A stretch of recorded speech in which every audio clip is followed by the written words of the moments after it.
Hi, I'm Danny. And I'm Diane, and we'd like to welcome you to Last Orders.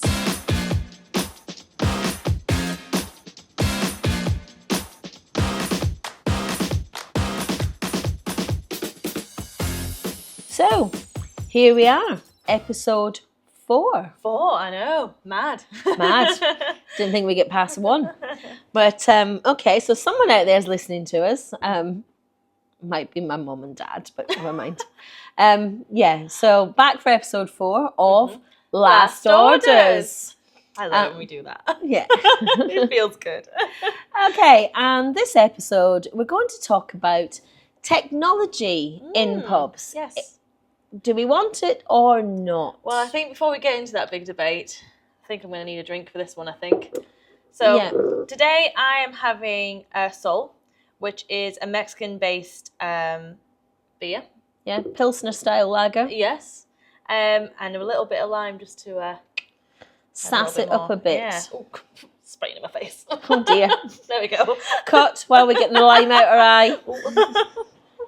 Okay, well, you know I'm not particularly a big lager beer drinker, so I've gone for something a bit more, a bit different again today. I really like this one. Krabby's alcoholic ginger beer. I do like this. I haven't put any ice in this because I don't particularly like lots of ice in long drinks. But it's nice if you know, as a long, refreshing drink. Yeah. Well. So cheers. So cheers. Cheers. Cheers. So I've also brought you along a little snack. Now, this might not work on camera because if you try to eat these, we're probably going to burst everyone's eardrums. There's a whole trend about this. When you've not seen it, when people eat stuff or crunch or do tappy things, and people love it. Go for it. Come on, we'll go for it. You do. And it's just an excuse. I like them. Right, well, while you're doing that, I'll try and talk over the crunching. So we've got Mr. Filbert's Artisanal Charcuterie pork crackling. That sounds very, very fancy. So I have to be honest, I like pork crackling, but I don't like when I get it in pubs. I hate, it makes me absolutely like, ugh, when you get those really soft, squidgy bits in it. Yeah. Or if you get a bit with a hair or something on it, if it's an original. That's a bit don't get morbid. that. So That's nice. So I like these. These are kind of sanitized pork cracklings. Really tasty, really nice. We serve them in little ramekins at the bar. Yeah. So if you're looking for something to just, go along with your drink, perfect. Go on, have one. I think do it at the same time. Okay. Just an excuse to have another one. Just an excuse. They're nice. Really nice. I think they're, what do they call it? Are they popped or something? Air dried, popped pork pieces. So they're really light as well. Yeah. I think it's that heavy. So I hate that heavy, squidgy, creamy bit that you sometimes get. It makes me go, ugh. But anyway, they're not. If you're a bit like me, try some of these. They're so good. I might have to just take some of them home. Yeah, I'll be hiding this. Yeah. So technology in pubs.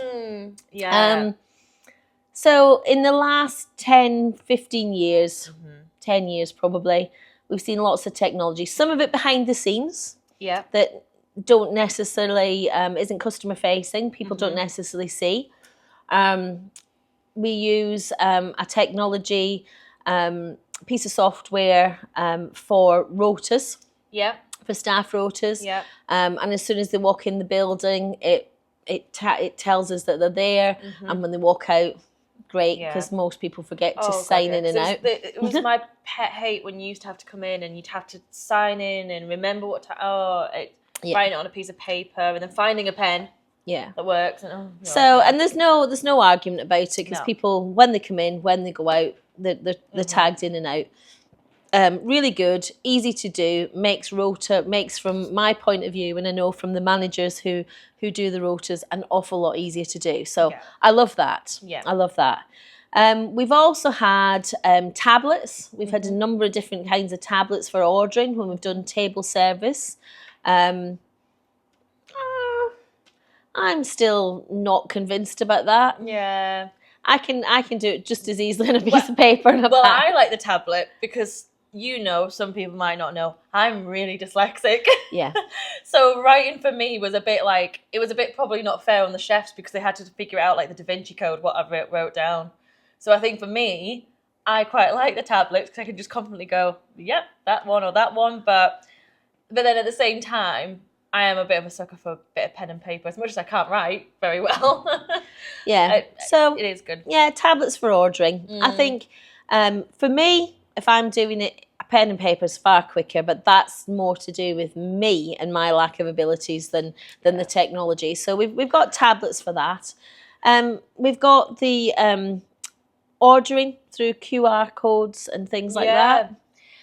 Yeah, what's your thoughts on because I see it's coming up a lot more where QR codes are on the tables to order from, and I've got mixed reactions to this one. Well, yes, I'm a bit like you. Sometimes I love it, sometimes I hate it. I mean, I feel sorry for some older people. So I was away with my mum and dad last week. We were away for a couple of days. And we were at the airport and it's a QR code on the table. Well, I mean, my mum and dad are completely had it if that's the only way of ordering because they don't even have a smartphone. So, the thought of a QR code and being able to get round that and go online and order stuff, not a chance. So I think that is, and if they thought that was the only way to go into a pub and order, and I don't think it is. Most places would still take an order at the bar, I'm sure. But they've got it in their head. If it's got QR codes on the tables, then they're not going in because that's the only way they can order. And I think they feel a bit embarrassed that they don't know how to do it. Yeah. Yeah, definitely. But I also like the crack when I'm out. I like to be in the company. I like to be sitting there, and if I'm at a big group of girls or couples or whatever it is when I'm out and there's a good crack going on, the last thing I want to do is leave the table to go to the bar to order. So if I can just do it while I've got one ear on the conversation, I like that as well. I get that, and I totally agree. I think when you've had a bit of conversation, you just don't want to leave, and then it's that awkward moment of like waiting to go. But for me as well, I guess it has its perks for that reason. It has its perks as well for the bartenders. If it's really busy, the last thing you need to be doing is leaving the bar to take drinks back, to go and get the order, come back, make them, then go back. If it just cuts out half the journey. Whereas for me, it's sometimes nice when you go to the bar and you go and order, or someone comes to your table and takes a food or drink order, because I just think you get a bit of crack, you get a bit of chat with the bartenders or the waiters, and I think that makes your experience as well. Like, I know when I've been out and about and I end up going, I'm going back there because that bartender was so funny or they were so lovely and welcoming. Whereas if you cut that out, that type of service, you're missing that connection. So does it make you become almost a robotic kind of way of working? Yeah, and I think that is the thing. I mean, people who have heard me talking or whatever know this is one of my kind of my soapbox moments where I say pubs are about not about serving drinks or food, really. Pubs are about meeting people and connections, and I think that's why pubs will survive against supermarkets, because you can go and buy your alcohol much cheaper in the supermarket. You can, go home with yourself or your partner who you may or may not be speaking to and have a drink. But if you come down to the pub, you'll find somebody to chat to. Yeah. You'll always find somebody to have a crack with. Yeah. And for a lot of our customers who are older, maybe live on their own, that's a really important point of contact in the day. So, yeah, I am a bit like you. I'm a bit, I think there's a place for it. I don't think it's in your local pub. No, definitely. And I just think there's one thing. When I went on my honeymoon, there was this bar, and it was a robot bartender. Wow. And now I've mentioned it on our first episode. I love a gimmick. Like I fall for it all the time. Yeah. And we saw this thing saying there's this bar and it's a robot bartender and all this, and I thought, we're gonna have to go and give it a go, see what it's like. Of course you did. And we went, and the first time it was quite interesting because you put in your drink, like either you pick a drink or you could make your own cocktail, which I thought was dangerous. Hang on.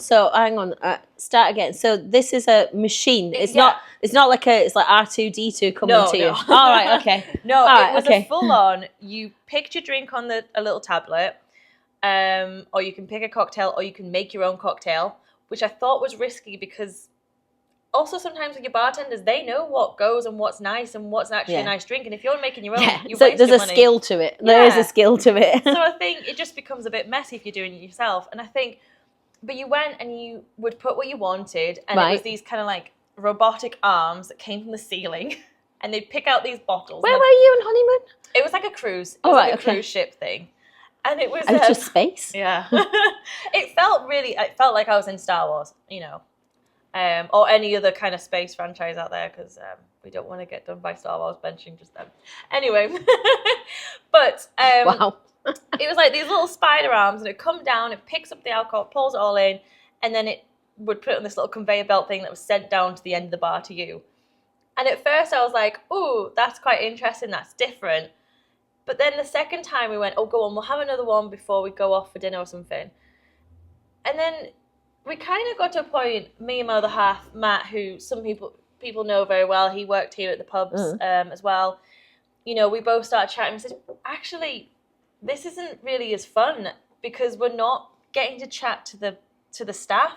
Mm-hmm. We're not building that relationship.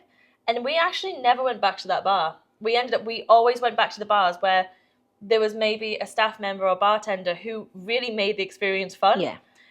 And so we just never went back. And I think that says a lot. I think you can make a big out there animatronic wow factor kind of thing, but actually people just don't want that.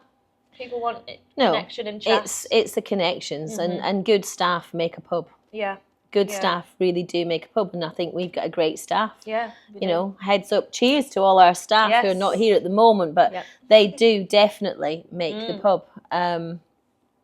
So yeah, I'm not sure. It sounded like a vending machine for alcohol. It was really, and it came in a plastic cup, and it just, and it's just, it just.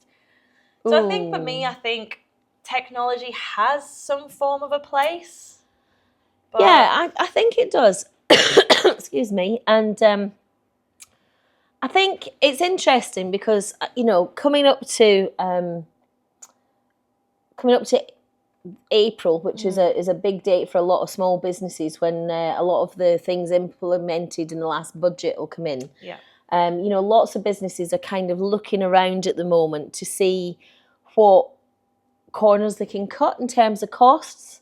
And we're that's one of the things we've done. I mean, we have a table reservation system, which we put in because, the idea is that anyone at any place, any time can literally go on the phone, reserve a table. It's done. The instant you think about it, you can do it. It's not like, I need to phone. I need to go and do that. Yeah. It's done. And I thought, this is a great system. And we pay quite a lot of money a month to have the privilege of this system. And it's there, and staff can go and diddly-dee and do whatever it is we need to do to put people in. But actually, it's got a lot of background analytics, and I actually wanted to look and see how many people actually book our pub through the app. Yeah. And when I looked in the last month, there had been 0. Right. Our staff had put people onto the system. Yeah. So either people phoning up and they type it in, or people texting in on Facebook or Facebook messaging, something like that, and staff putting in. But actually people putting it directly into the system on their own, none, No. 0. So that's something I've looked at and I've thought, well, what's the point? Yeah. And I think it's because people want that confirmation from a human being that it's actually booked. They're not going to turn up with, the granny and their auntie and 5 best friends and find the table's not actually booked. Yeah. If they've got a confirmation back saying, thanks, Norma or Trev or whoever it is says your table's booked, they feel, I know that's actually happened. Yeah. So we're kicking that into touch. Yeah. So instead of progressing, and I think I'm quite a forward-thinking person with technology. I always like to try and embrace it and keep ahead of the game, but we're getting rid of that. Yeah. We're getting rid of it. It's just a cost that we don't need and no one's using. Yeah. So goodbye, table reservations. It's quite nice. The world's just becoming so digital and so tech and everything. It's nice to kind of get away from it. Yeah, I do. And it's like I said before, I think it's horses and courses and that kind of thing. You know, if you're in a busy airport bar and, you know, people are coming and going every 30 minutes or so, then an app that's just sending that to the kitchen, as you say, cuts out a lot of time of people backwards and forwards, taking orders, taking its kitchen, whatever. It's quicker, it's more efficient, it's great. But you don't want local pubs are not about efficiency. So I think it depends on what it is and where it is. Yeah. I definitely don't want your robot machine behind the bar. No. In my plastic we'll keep cup. our staff rather than than turn them into robots. Absolutely. So here's to technology, but here's to our staff and keeping them going. Yeah.